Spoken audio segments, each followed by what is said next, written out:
né, e a deformação desses monumentos.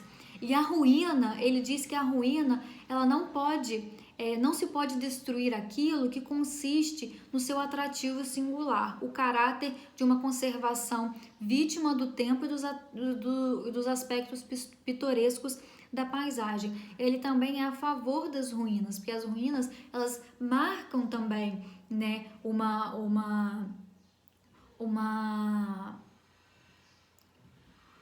eles marcam uma passagem de tempo, eles marcam um contexto, eles trazem contigo as ruínas, em alguns casos, a passagem do tempo e a memória, né, de algum acontecimento que foi relevante. E ele traz também algumas medidas, né, voltadas à preservação desses monumentos, que é preencher essas rachaduras, apoiar as paredes que ameaçam cair, fixar os revestimentos, né, que ameaçam cair, reforçar as paredes. Então, essas medidas que a gente vê de Max Devorat, a gente consegue enxergar elas nas ruínas de Queimados. A gente vê que eles passaram cabeamentos de aço para garantir, né, a estabilidade da estrutura. A gente vê a presença do aço para uma forma de preservar a estrutura. Algumas paredes, elas são apoiadas, então essas medidas garantem, né, garantem a estabilidade da construção. Então, esse pensamento de Max Devorat voltado às ruínas talvez sejam algo que vocês podem trazer dentro da intervenção de vocês, né? Que é essa utilização de métodos para garantir a estabilidade da construção. Então, vocês podem utilizar da teoria de Max Devorat se vocês julgarem que alguma parte da estrutura esteja ameaçada. Algum revestimento, né, que ameaça cair, uma parte importante, né, dessa edificação, que ela precise sofrer alguma intervenção para garantir a sua estabilidade. Então, esse pensamento de Max Devorat é algo que sim, vocês devem, né, se aprofundar. Além disso, ele traz, né, a questão da preservação dos antigos edifícios que ainda estão em utilização. Então, é protegê-lo contra a umidade, é promover melhoramentos, principalmente nas coberturas, né, quanto à umidade descendente, o restauro de grande porte, né, principalmente na cobertura, para manter a forma original, as cores, manter a parte antiga, o reboco, evitar, né, restauros de efeito desarmônicos, né, dentro dessa estrutura, o piso, a recomposição com o mesmo material do piso anterior. Então, Max Devorat, ele vai se familiarizar um pouco mais dentro da intervenção que vocês irão fazer, né? Ele fala também um pouquinho sobre as transformações e as restaurações de grande porte nos edifícios antigos, né? Que é evitar ao máximo danos à antiga estrutura e levar em consideração o efeito geral da antiga construção do entorno. Então, ele trata essa questão da valorização do sítio histórico, que é algo que eu quero que vocês tragam na intervenção de vocês, né? Ele traz também uma comparação dessa valorização da paisagem no campo e na cidade. Então, no campo, não se destrói o antigo apenas para que se coloque um novo no lugar. Toda construção deve estar subordinada aos seus arredores e os aspectos gerais da sua localidade. Então, a gente vê que no campo existem várias construções, né, isoladas, e essas construções, elas fazem parte do sítio histórico. E nas grandes cidades, a gente deve confiar o trabalho a pessoas capacitadas, né, para fazer a valorização, a intervenção e a preservação desses monumentos. Então, o pensamento de Max Devorat é que não se pode, né, recriar o passado. O princípio que ele defende é preservar um monumento. Preservar um monumento é um dever moral, e ele defende que os monumentos históricos não são apenas uma lembrança do passado, mas eles garantem às sociedades atuais um sentimento de pertencimento. Então, Max Devorat, eu aconselho vocês a se inteirar um pouco mais deles. Eu disponibilizei no e-mail da turma alguns trechos dos livros, depois eu quero assim que o líder da turma ou alguém me dê um feedback se tá certinho no Google Drive. Caso não esteja no Google Drive, vocês me avisam que eu vou mandar novamente para vocês os livros, tá? Alguns trechos dos livros, porque é uma coleção de arts and crafts, artes e ofícios, né? Então são vários livros, né? Eu tenho aqui, tô com 2 aqui, desses pensadores. Eu tenho de Camilo Boito e de Cesare Brandi. Então aconselho vocês depois a dar uma olhadinha lá no Google de vocês, no e-mail, né? No Gmail de vocês, e me dar um retorno, tá bom? Um outro pensador, né? Pensador italiano também que se destacou foi Gustavo Giovannoni, né? Que ele trabalhou em sintonia com o pensamento de Camilo Boito. Ele foi um dos principais promotores da criação da Escola de Arquitetura de Roma, e ele vai discutir a transformação da cidade, né? A cidade velha e a cidade nova, esse contraste da cidade, né, da parte antiga, da parte histórica, e esse contraste que tem com a cidade nova, onde tem as edificações mais contemporâneas. Ele estabelece uma metodologia de intervenção dentro das áreas urbanas, e ele vai ser uma das pessoas que vai produzir o texto que deu origem à Carta de Atenas de 1931, que trata sobre as edificações históricas. Então ele traz mais essa preocupação voltada, né, à inserção da cidade, né, dentro do contexto urbano, e as obras, né, como que esses monumentos, eles estão inseridos dentro do contexto da cidade. E ele defende o seguinte, né, o desadensamento do velho núcleo urbano, colocando fora as grandes linhas de tráfego, de forma que ela possa viver como um modesto bairro misto, né? Ele diz o seguinte, que a cidade, ela é em si a obra de arte, e a rua, ela deve ser a unidade de trabalho do arquiteto e não uma edificação isolada. Então ele valoriza a edificação, a rua, como que isso se coloca, né? Ele reafirma, né, as posições de Camilo Boito no que diz respeito ao restauro científico, aos respeitos aos aspectos documentais da obra, o respeito às marcas da passagem do tempo, né? Ele se opõe, né? Tem uma posição defendida que das manutenções constantes, né, na preservação dos bens, a questão da consolidação estrutural, o uso das técnicas modernas, desde que essas técnicas elas sejam para garantir a estabilidade, né, das obras, realizar o mínimo, né, possível de acréscimo, valorizar também e preservar as soluções estruturais que sejam para o bem, né, da obra, o respeito, né, pelas fases da obra, pelas constantes intervenções que elas foram sofrendo.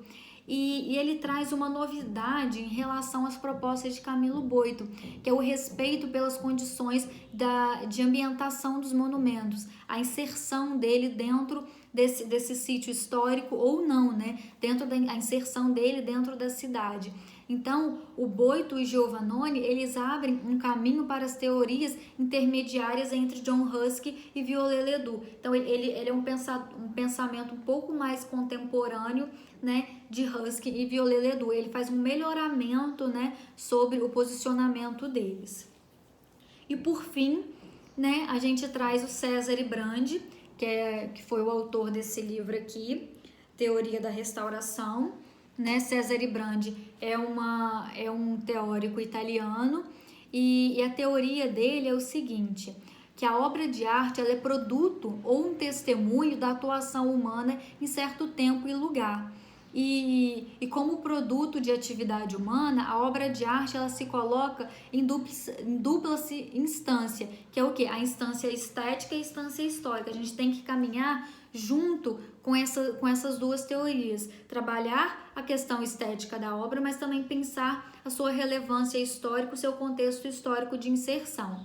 E e ele lança 2 princípios dentro do restauro. O primeiro princípio é restaurar apenas a matéria da obra de arte. E o segundo princípio da restauração, né, da visão dele, é que a restauração ela deve visar o estabelecimento da unidade potencial da obra de arte, desde que isso seja possível sem cometer um falso artístico, um falso histórico, que muitos deles defendem nessa questão do falso ar, né? O falso ar de um estilo, se remodelar através de um estilo, trazer uma história que talvez não é condizente com os aspectos, né, dessas edificação. Então, ele traz 3 proposições fundamentais, que é o restauro é um ato crítico, né, voltada à reconstituição do texto autêntico da obra. A gente falou dessa teoria brandiana em uma das cartas patrimoniais, né, se eu não me engano foi na Carta de Veneza, a teoria brandiana, e por se tratar de uma obra de arte, a restauração ela deve privilegiar a instância estética, que a gente falou também dessa valorização das questões do estilo da obra. E o restauro também para Cesare Brandi, ele é considerado uma intervenção sobre a matéria, mas também é uma forma de salvaguardar as condições ambientais que assegurem a melhor fruição, né, desse objeto, desse monumento. Cesare Brandi, ele foi um idealizador, né, da questão de valorizar o monumento, a parte, né, do monumento, tanto interno quanto externo, e o sítio histórico. Então, nas obras que a gente vê um pensamento, né, uma valorização disso, de Cesare Brandi, a gente vê que até no Brasil, em Vassouras, né, na igreja de Nossa Senhora da Conceição, a conservação da pátina, mais uma vez, né, Cesare Brandi, ele vai valorizar a questão da pátina na fase histórica dos monumentos. Então tem a questão, ele volta a citar o Partenon em Atenas. Então Cesare Brandi, ele tem um pensamento que a obra de arte, ele é um produto de testemunho da atuação humana em um certo tempo. E o princípio dele é restaurar-se apenas a matéria, né, da obra de arte, e ele defende, né, a restauração da unidade da obra sem cometer esse falso artístico. Então, cada um desses teóricos, eles foram baseando em algumas de suas teorias, alguns teóricos, eles foram voltando os seus pensamentos, né, a partir da importância da preservação do monumento, a partir da preservação do monumento histórico, a partir da preservação do sítio histórico e a partir do modelo de inserção desse sítio histórico, desses monumentos dentro da cidade. A gente vê que com o passar do tempo foi havendo um avanço nessas questões da preservação e que cada etapa e que cada pensador, cada teórico, ele criou a sua defesa, a sua teoria, ele baseou-se em outro teórico e foi definindo aquilo que ele acreditava ser o melhor para a preservação e a conservação dos monumentos. Então, essa questão, os teóricos, eles vieram a agregar e a servir de embasamento dentro do contexto da preservação. Quando a gente vai elaborar um projeto de restauração, é muito importante que a gente traga, né, um embasamento dessas teorias, para a gente entender o que a gente pretendeu fazer, como que foi importante, como que a gente buscou essas teorias, né? Então, os teóricos do restauro, ele vem para fechar a nossa temática, né? Os nossos módulos teóricos dessa disciplina. E junto com as cartas de Atenas, a gente vê como que os teóricos, como que as suas teorias, elas serviram de embasamento, né, para a elaboração dessas cartas. Então, quando a gente pegar as cartas de Atenas, quando vocês forem pegar as cartas patrimoniais, desculpa novamente, vocês vão ver essas linhas, algum desses pensamentos, né, que foram surgindo. A gente às vezes se depara com alguns artigos, e nos artigos tem essas referências, tem os pensamentos dos teóricos, tem a citação das cartas patrimoniais, a gente vê a presença das cartas patrimoniais em diversas edificações, porque tudo que a gente traz de embasamento, tudo que a gente venha defender, a gente precisa de ter, né, por trás daquilo que a gente pensou, alguma teoria, né, para nos respaldar. Então, é por isso que eu pedi para que vocês trouxessem na intervenção de vocês um pouquinho sobre os teóricos do restauro, para que vocês passem a se familiarizar e passem a entender como a gente pode aplicar, né, como que a gente deve se comportar diante de um monumento histórico, como que a gente deve pensar o espaço, como a gente deve pensar no monumento, como a gente viu a questão das ruínas, né, todos eles trazem a importância das ruínas, que as ruínas elas marcam, né, uma era, elas marcam um estilo, ela marca um tempo, e a gente deve valorizar também as ruínas, né? Então, quando vocês forem, né, fazer as ruínas de Belém, então eu aconselho a tentar procurar um pouquinho do contexto histórico, o que aconteceu, assim como a gente tem o contexto histórico de Queimados, a gente sabe por que aquela igreja ela está no estado que está, qual a importância, né, das ruínas de Queimados para o contexto histórico da Serra.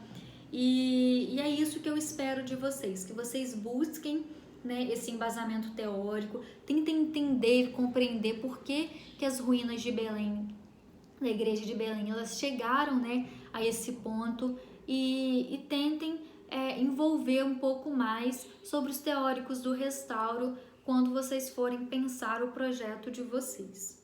Tá bom? Alguma dúvida, gente? Eu sei que essa parte dos teóricos do restauro tem, né? A gente vai lá, volta aqui, um pensa parecido com o outro, mas tem algumas nuances que diferenciam um do outro, né? A partir do andar dos anos, né? Os pensamentos foram evoluindo, mas ainda assim eles seguem, né, alguma linha de pensamento mais antigo. Então a gente vai lá e volta cá.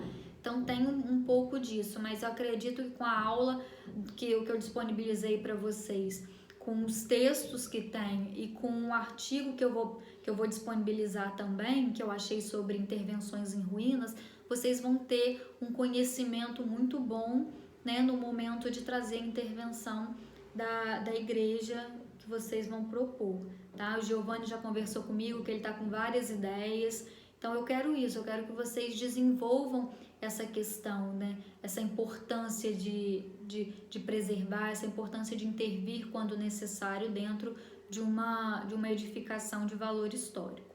Alguma dúvida, gente, sobre a intervenção? Alguma dúvida sobre a disciplina?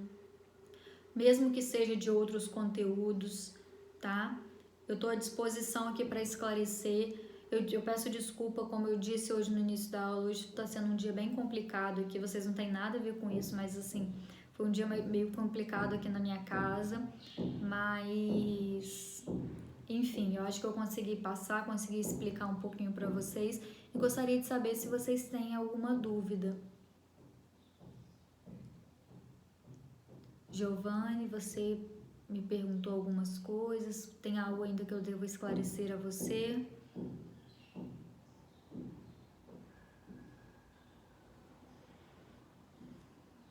Tranquilo. Mais alguém, gente? Tem mais algum grupo? Eu acredito que não, né? As pessoas que estão aqui presentes já fecharam os grupos. Olha, eu abri um fórum, tá? Lá no AVA, para que vocês possam esclarecer possíveis, caso tenha alguma dúvida, vocês possam me perguntar por lá, tá? Eu vou finalizar a nossa aula.